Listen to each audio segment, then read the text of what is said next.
Okay, so meanwhile, back at the ranch, I've been happy with the Mopica sensor that we put on the water tank, and the one that's on the black tank is reasonably successful.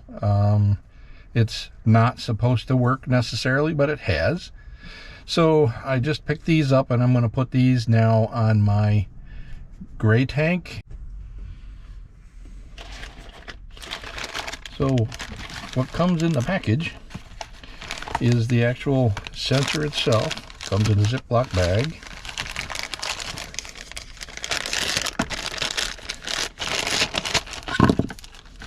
Comes with this fastener.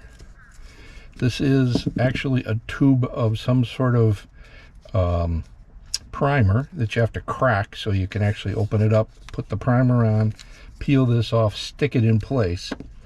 This actually comes off, so it's a separate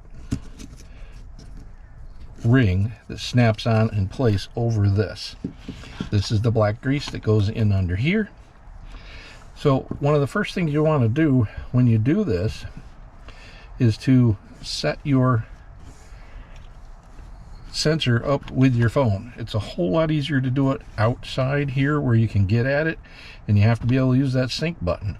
So basically, I've already done it. You push this sync button till all of a sudden it appears here on your web page in the app, and you'll see it as a new tank. When it comes in the new tank, the first thing you want to do is you want to go in, hit this button, and it'll come up with the tank info, and it'll come up as a propane tank. It wants to know, is it propane, water, whatever. You put water in for this particular, and then you hit this little setting button. You can go in and you can name it. That's the first thing you want to do. I named this Bath and Gray, and I put labels on it so that I don't mix it up when I get down underneath and put it in the wrong tank. The other thing they want to know is what size tank. It'll come through as a 20-pound tank. These are all propane tanks. This one here is arbitrary at the very bottom, so you want to hit, just select arbitrary. It'll come up like that. Is it a vertical or horizontal tank? And of course all of your waste tanks in your camper are horizontal, so you put that in. 11 inches. I measured my tank the first time around. For my gray, it was about 10 inches. Or black, I should say, about 10 inches in height, but it's not square. It actually has some belly to it. So in flushing it and trying to figure it out, it came up that the best setting was 11 inches. So I'm using that to start out with. Commodity is water. It gives you all kinds of stuff to put in there. Use water, and it's set up to the propane part. We just leave that alone. The sensor rate, you don't want it to keep polling. The more it polls, the more it uses the battery. So this one's doing about every 30 seconds, 26 or 23.6. You can have the alarm notification triggered above or below a certain amount. In this case, they're filling up, so I want to know when it gets up to be about 73%. And the notification is every 12 hours. I just get a notification when it pops up. So that's pretty much all there is. And once you're done with those settings, you just pop it back here. It'll give you this really nice little picture. Also the battery and the Bluetooth connections, the signal strength. So the end result is I now have both of my propane tanks. I have my galley tank, which is sitting here in the box.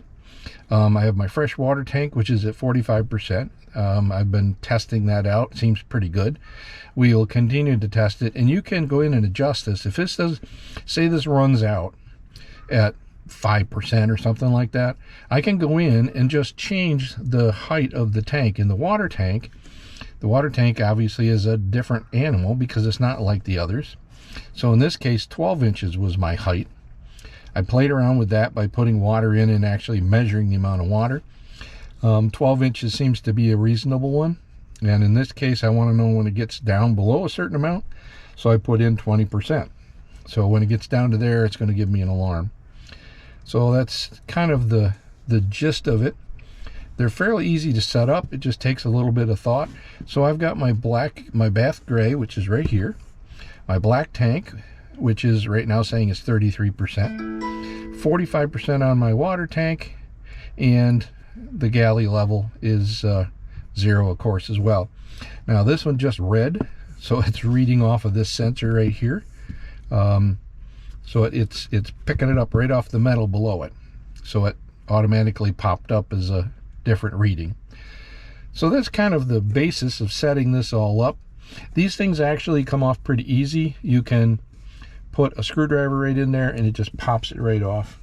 And of course, you want to keep in mind that at some point, maybe once a year or so, you're going to wind up having to change the battery, which is inside this particular unit. It does come with magnets, but there's nothing magnetic down there to work with. So this is on there just to keep this clean until you go ahead and put it on. And this is where you're going to put that dielectric grease. All right, well, next step is to get down underneath the camper and put these two in place. The good part is, on the freshwater, I was able to just open up the corner of the basement underneath it and slide it, reach in and put it in there without having to open up anything underneath. So that's a plus in my favor. So, all right, well, we'll see what's like down underneath. Okay, so as you can see in the drop frame, this is where my water tank is. And the good part about putting the sensor on the water tank is I was able to just take these bolts off about 2-3 feet on each side, and I could reach right up in under here, right up and underneath there, and put the sensor right on the bottom of my water tank, and then put these back in. So there's no need to open a hole or any of that kind of stuff, and it works pretty good. There's a cage that holds the whole thing in place. I was able to just reach right in underneath and put it in place. Okay, so now we're in underneath. And I've mentioned before that I've got like a little trap door that's built here.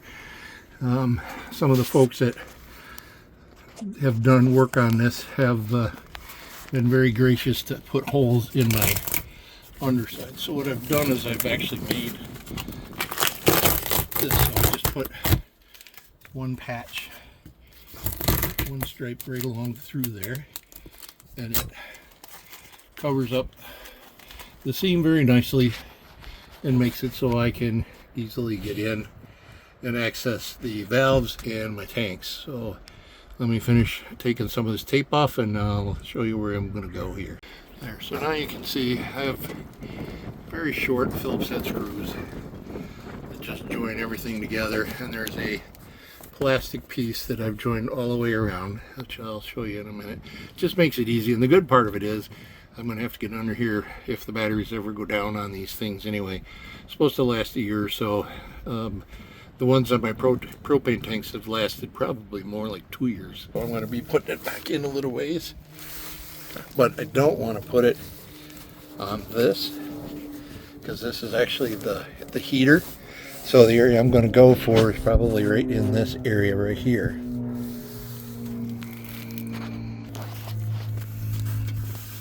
Because that's going to be a lot better. You can see where the sensors go. They're right here on the side, but they don't really do much of any good.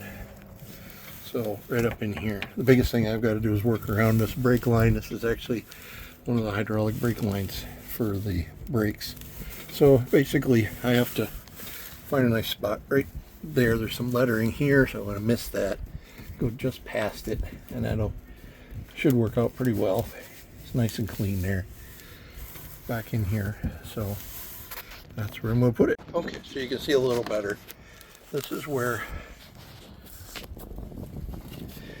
the tank is. You can see where the heating pad is. So I'm going to go and put my sensor back here. I can reach back in there and do that pretty well. Kind of an easy spot to get to. It's pretty flat. So that's what I'm going to do. So one of the first things I got to do is open up this tube. Okay, so once I crunched it, now I can go up in here and basically just paint it around. Again, remember, you got to be one full width in from the edge of your tank in order for it to do what it's supposed to do. So once I got the tape peeled off, easier said than done, I can go ahead and place this thing up in here where I need it to go. I want to do it right about in this area here. Just make sure it's well stuck. Kind of move it sideways, back and forth, whatever you can do to just kind of make sure it stays in good shape. So now it's in. It's good, one full width in from the side. So that makes it good.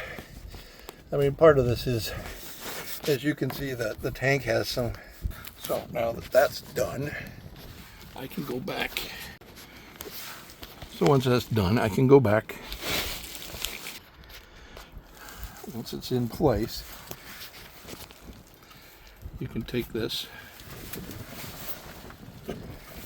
right on up in here and then snap it in place up over the ring that you've got. So I just want to get my hand in a better spot here so I can get it lined up. Be a pain in the butt.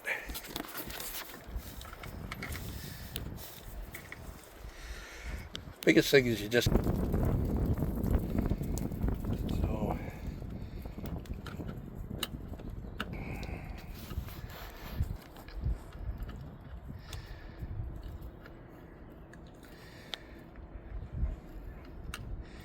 it's got quite a spring to it, so you have to.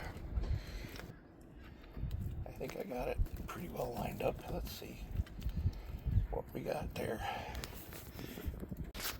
So I got everything snapped into place. If you go around and hit each one of those little snaps,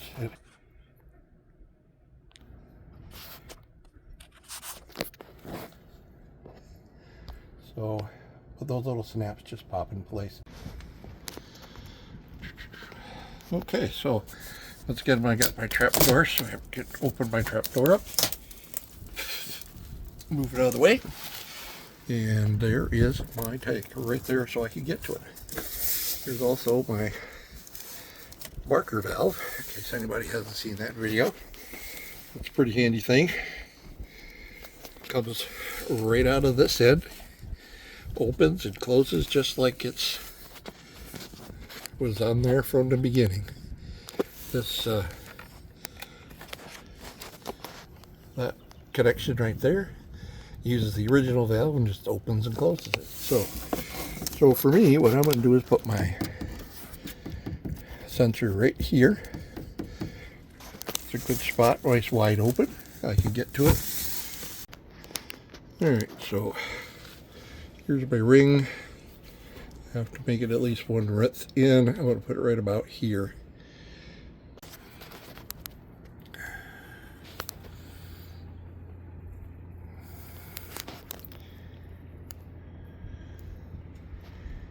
Stop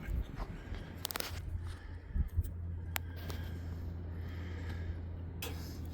Right where I need to make it go.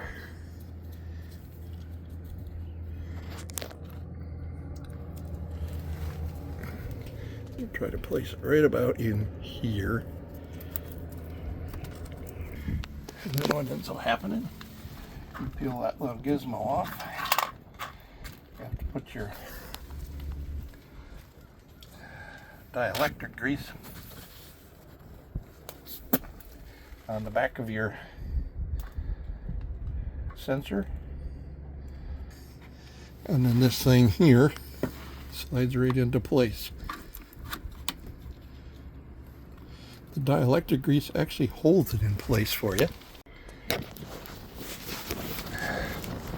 Put this right into place. It's easier for me to do it here because I can see it today this time around. So you want to line up one of those snaps. You'll hear it snap in place.